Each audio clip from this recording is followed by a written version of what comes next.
Thank you and welcome to the show this morning. The topic this morning is the Civil Rights Act of 1964 and the Tennessee Human Rights Commission. And we have with us to talk about the Civil Rights Act of 1964 and to explain the Tennessee Human Rights Commission, the Executive Director of the Tennessee Human Rights Commission, Ms. Amber Gooding.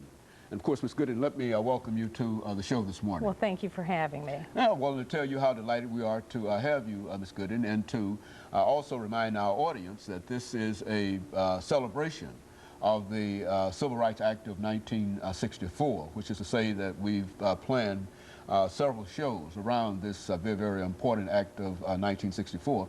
And I think that your agency, the Tennessee Human Rights Commission, in a real sense came out of the activities dealing with that particular act. But before we get into that, Ms. Gooding, let's have you to give our audience some information about your background, your education, and some of the things that were important that eventually led you to the executive directorship of the Tennessee Human Rights Commission on the state level, and then we'll talk about some other things dealing with the Tennessee Human Rights Commission and the Civil Rights Act of 1964. Well, thank you. Again, thank you for having me.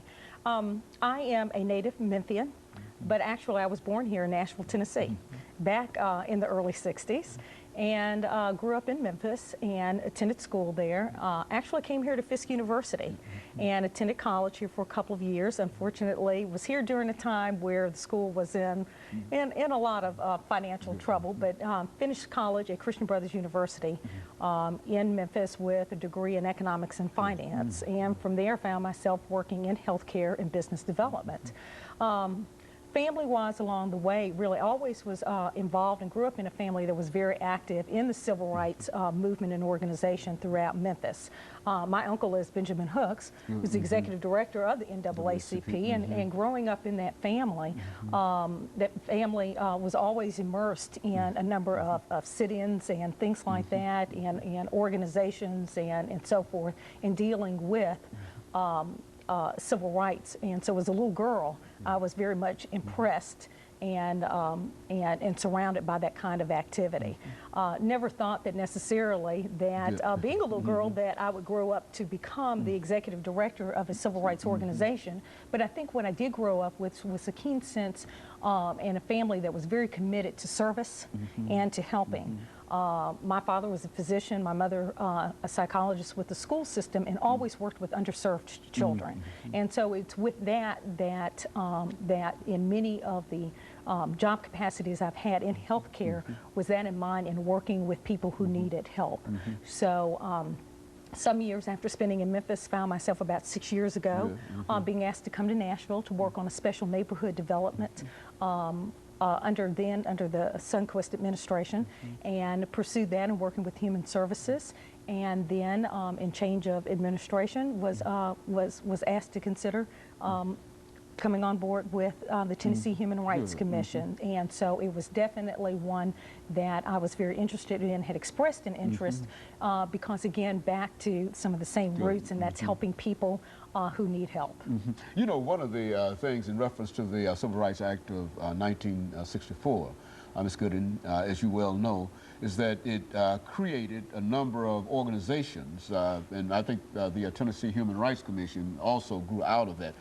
Let's talk about the specific relationship between that act and the Tennessee Human Rights Commission. Well, very good question.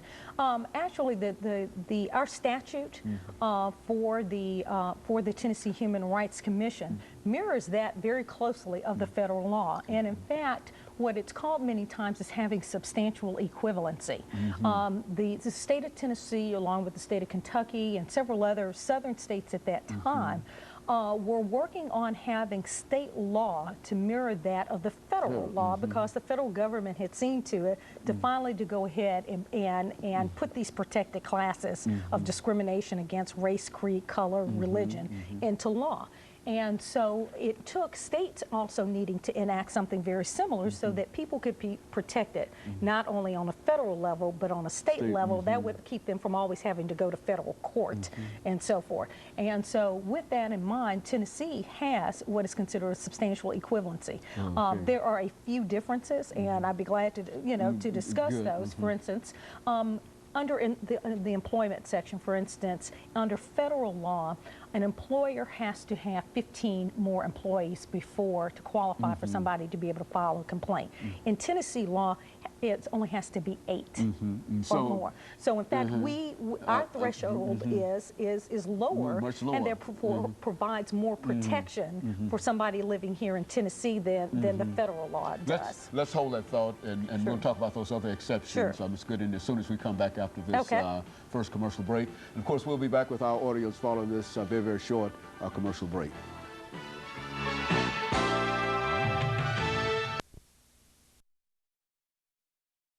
The topic is the civil rights